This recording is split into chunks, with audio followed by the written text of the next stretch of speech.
जिनकी उनकी मेरे को थोड़ा सा रेसिज्म कर रहा था, तो मेरे को कड़ा से मारा, लगा उससे, फिर भैया को उन लोगों ने चाकू मार दिया स्पाइन की तरफ में। हम भी इंडियन है सर। सरकार से मेरा दरख्वास्त है या विनती है कि ये सभी का साथ एक जैसा होना चाहिए, किसी का साथ ऐसे गलत व्यवहार नहीं होना चाहिए। सभी एक जैसा है, हम भी इंडियन है, वो भी इंडियन है। ये है कि हम नॉर्थ ईस्ट से बिलोंग करते हैं बोल के हम लोग मतलब इन लोग गलत व्यवहार से पुकारते हैं, बोलते हैं, ये नहीं होना चाहिए। हॉस्पिटल वाला सर मेरे को लगता है इतना अच्छा से देखभाल नहीं किया था ऑपरेशन के बाद। पहले तो बच्चा अच्छे से बात कर रहा था, पापा आप चिंता मत करो, मैं ठीक हो जाऊंगा, मेरे को जल्दी ऑपरेशन करो, ऐसे बहुत बोला था। ऑपरेशन सक्सेसफुल करके बोला था, लेकिन बाद में लापरवाही किया वो कि 9 तारीख की शाम को यहाँ पर एक झगड़ा हुआ था और जिस तरह से यहाँ पर 6 लोग थे, उन 6 लोग को आइडेंटिफिकेशन की अलग से टीम बनाई गई कि वो 6 लोग कौन है जो जिन्होंने इस घटना को या इस तरह के यहाँ मारपीट और इस घटना को कारित किया है। तो आइडेंटिफाई किया और उनके प्लेस पर लोकेट करके 5 लोग की गिरफ्तारी की गई। क्योंकि जो छठा अक्यूज था वो नेपाली मूल का था, वो यहाँ से सेम डे घटना करने के बाद अगले दिन वहां से निकल गया था। माननीय मुख्यमंत्री जी का लगातार इसमें निर्देश भी है, वो लगातार संपर्क में भी है। माननीय जो मुख्यमंत्री त्रिपुरा जी हैं उनको भी ब्रीफ किया गया, सीनियर लेवल्स पर भी, डीजीपी लेवल पर भी। देहरादून के सेलाकुई इलाके में हुई नॉर्थ ईस्ट छात्र की हत्या मामले में उत्तराखंड पुलिस ने 5 आरोपियों को गिरफ्तार कर लिया है, जिसमें 2 छात्र नाबालिग बताए जा रहे हैं। हालांकि जो छठा आरोपी है वो फरार चल रहा है, जिसको लेकर पुलिस जो है जगह जगह पर रेड कर रही है। इस वक्त मैं सेलाकुई इलाके के उसी घटनास्थल पर मौजूद हूँ जहां से जो पूरी वारदात थी वो शुरू हुई थी। जिस जगह पे हम मौजूद है यहाँ पर 9 सितंबर के दिन एंजल चकमा अपने भाई माइकल के साथ कुछ सामान खरीदने के लिए आया था और इसी जगह पे दूसरे जो आरोपी पक्ष के कुछ लड़के थे वो यहाँ पर मौजूद थे।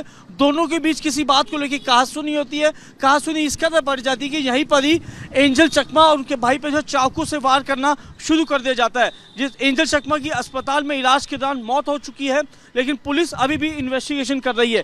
पहले तो मैं आपको तस्वीरों के माध्यम से दिखाना चाहूँगा। मौके पे एक बार फिर से जो है देहरादून जो पुलिस है वो यहाँ पर पहुंची है मामले को इन्वेस्टिगेट करने की, क्योंकि काफ़ी ज़्यादा संवेदनशील ये पूरा मामला है।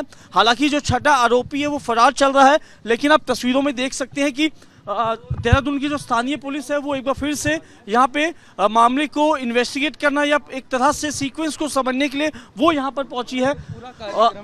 इसके अलावा परिवार वालों का साफ तौर पे यही आरोप है कि उसको जातिगत जो शब्द था वो इस्तेमाल किया गया। इसी बात का जो थे आरोपी के अलावा जो पीड़ित पक्ष ने एक तरह से टिप्पणी पे विवाद उठाया और इसी बात में गुस्से में आके आरोपी पक्ष के लड़कों ने एंजल चकमा और उसके भाई पे चाकू से हमला शुरू कर दिया। लेकिन अभी की तस्वीर में दिखाना चाहूँ तो आप देख सकते हैं कि पुलिस टीम मौके पे मौजूद है। इसके अलावा एसएसपी देहरादून ने यही जानकारी साझा की है कि अभी तक जो है इस मामले में कोई भी परिवार के लोग स्टेटमेंट रिकॉर्ड कराने आना चाहे तो वो यहाँ पर आ सकते हैं। कोई भी पुलिस का कहना है ढिलाई जो है इस केस में नहीं बरती जाएगी।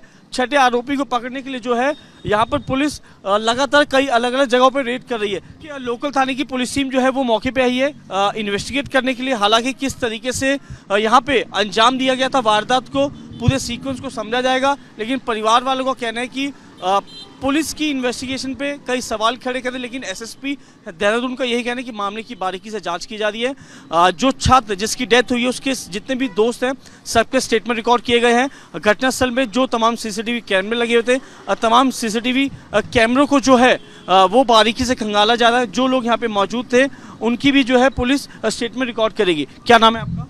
मेरा नाम दीप कुमार है सर। दीप जी, 9 तारीख की शाम को यहाँ पे झगड़ा होता, आप थे उस वक्त? जी सर, हमारे दुकान पे उसमें 6:30 से 7 बजे का बीच का बात है।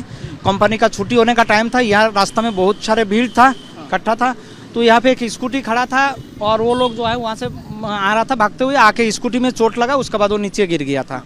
गिरने के बाद जो है वो उठा के फिर हम लोग जो है ना यहाँ से जो है गाड़ी में बैठाने का कोशिश किया। वो ई रिक्शा वाला को बुलाया तो उनको गाड़ी में बैठाने का वो कराया।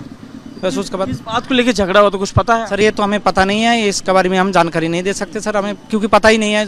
जो जानते नहीं है सर हम कैसा बताए सर। तो चाकू से भी हमला किया गया था, खून से लथपथ सर। हम अंदर था, दुकान का अंदर था, वहाँ से सर दिखा ही नहीं दिया। अपने लड़के थे मारने वाले? ऐसा ही तो 3-4 बंदा था यहाँ पे। जी सर। क्या नाम है आप? शाहनवाज।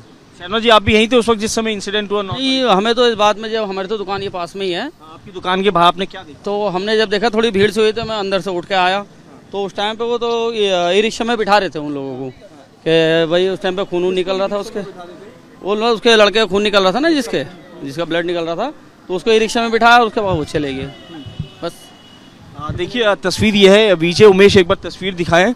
मैं आपको सीसीटीवी फुटेज दिखाना चाहूँगा। सीसीटीवी कैमरा सामने की तरफ सीसीटीवी कैमरा लगा है और सारी जो तस्वीरें थी इन सीसीटीवी कैमरे में कैप्चर हो गई, और जिसके बाद पुलिस को इस मामले को सुलझाने में और आरोपियों तक पहुंचने में काफ़ी मदद मिली है। आगे की इन्वेस्टिगेशन की जा रही है और एक तरह से पुलिस का ये कहना है कि जब तक आरोपी की गिरफ्तारी नहीं होगी तब तक जो रेड्स है वो इस मामले में जारी रहेंगी। वीडियो जर्नलिस्ट उमेश के साथ साहिल भामरी, रिपब्लिक भारत, देहरादून।